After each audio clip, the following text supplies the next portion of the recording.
इमाम हुसैन आली मकाम के अहकामात पर दरियाए फरात से कुछ दूर एक मुआविन दरिया के करीब खेमे गाड़ दिए गए। ये दिन 2 मुहर्रम 61 हजरी का था।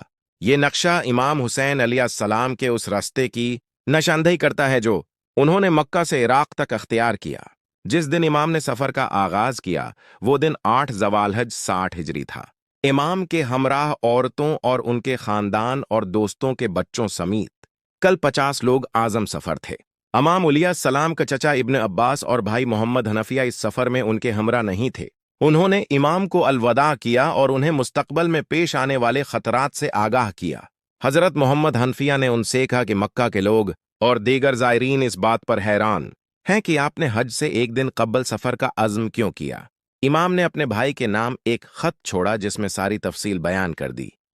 इस खत का मतन ये है, मैं न तो किसी के जज्बात को आभारने निकला हूं और न ही जबर व इस्तबदाद से कोई खेल खेलने। मेरा मकसद इम्त को सिर्फ अम्र बिल मारूफ व नहीं अनिल मुनकर की तरफ लौटाना है। मैं इम्त को सिर्फ अपने नाना हजरत मोहम्मद मुस्तफ़ी सल्लल्लाहु अलैहि वसल्लम और अपने वालिद अली इब्न तालिब अलैहिस्सलाम के रिश्ते पर चलने में मदद देना चाहता हूं। मक्का से रवानगी के बाद तारीख की किताबों में 14 ऐसे मकामात हैं का जिक्र है जिन पर इमाम ने या तो क़याम किया या लोगों को खतबात दिए। ये मकामात दरज झैल हैं।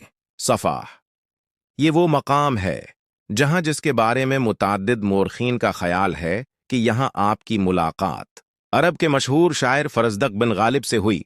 जब इमाम ने उससे कोफा के हालात के बारे में सवाल किया तो उसने कहा, लोगों के दिल आपके साथ हैं मगर उनके तलवारें आपके खिलाफ। जिस पर इमाम ने जवाब दिया, अल्लाह जो चाहता है वो करता है। मैं अपना सब कुछ उस पर छोड़ता हूं क्योंकि उसी ने मुझे हक के रस्ते पर चलने का इंदिया दिया है। ज़ात रक। इस मकाम पर इमाम के चचा ज़ाद भाई अब्दुल्ला इब्न जाफर अपने 2 बेटों अवन और मोहम्मद को उनकी मां हजरत ज़ैनब अलैहिस्सलाम के पास लाए ताकि वो इमाम की मदद कर सकें। उन्होंने इमाम को मदीना वापस लौटने पर कायल करने की कोशिश, मगर इमाम ने जवाब दिया, मेरी मंजिल का फैसला अल्लाह के हाथ में है। हाजरिया बतन रमा।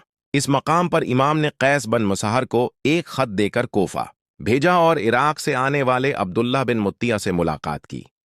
दोस्तों, ये था इमाम हुसैन अली मकाम का मदीना से मक्का तक का सफ़र। और आपने मक्का में हज को क्यों तर्क किया की वजह जैसे आप नहीं चाहते थे मक्का जो है जो अल्लाह का शहर है, जहाँ पर अल्लाह का घर है, वहाँ पर किसी किस्म का कोई खून खराबा ना हो। इसलिए इमाम हुसैन अली मकाम ने मक्का से करबला की तरफ जो है हिजरत की। दोस्तों, ये था ज़माना हुसैन का दूसरा चैप्टर और इंशाल्लाह बहुत जल्द जो है ना तीसरा चैप्टर भी अपलोड कर दिया जाएगा। आप मेहरबानी फरमा कर मेरी वीडियो को लाइक कर दें और चैनल को सब्सक्राइब कर दें और अल्लाह आपसे खुश होगा।